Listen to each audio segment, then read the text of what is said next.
OK, aujourd'hui, on fait du café avec un dripper. Pour les besoins de la cause, je vais utiliser un V60 de marque Ario, mais il y a plein d'autres modèles sur le marché. Quelques étapes super simples. On met le dripper sur la tasse transparente.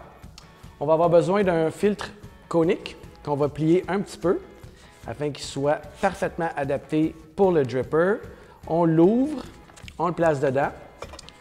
Après ça, on a besoin d'eau chaude. Le plus important de la première étape, c'est de faire coller le filtre aux parois du dripper. Puis en même temps, ça va enlever les petits goûts, les petits dépôts de filtre qui est fait en papier. Et ce que ça fait aussi, c'est que ça va réchauffer la tasse du bas dans laquelle on va faire infuser le café. Donc, on laisse l'eau couler un petit peu. Une fois que c'est fait, il suffit simplement de verser l'eau dans le lavabo. Et on est prêt à partir. Ce qu'on fait, c'est qu'on utilise entre 20 et 24 grammes de café. Ensuite, je vais faire un petit trou ici, puis je vais placer un petit peu d'eau à partir du centre et je vais tranquillement, pas vite, ramener l'eau vers l'extérieur.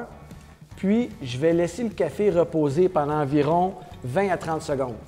Vous allez voir, le café, il va comme gonfler.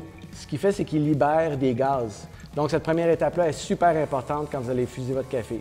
Une fois que cette première étape-là est terminée, on peut commencer à ajouter un petit peu d'eau à la fois. Donc, on débute et on se rend tranquillement vers les parois. L'eau va monter dans le dripper et on laisse infuser. On va reprendre cette étape-là à quelques reprises, donc c'est très important de laisser le café, c'est-à-dire l'eau baigner tranquillement pas vite et d'infuser jusque dans la tasse. Si vous voyez que vous allez atteindre 12 onces comme désiré, bien à la fin, moi, ce que j'aime bien faire, c'est d'aider un petit peu le café à l'aide d'une cuillère. Donc, on remue tranquillement la dernière étape et on laisse l'infusion terminer.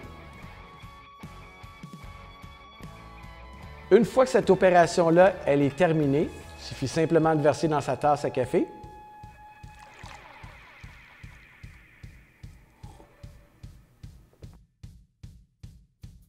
Un excellent café.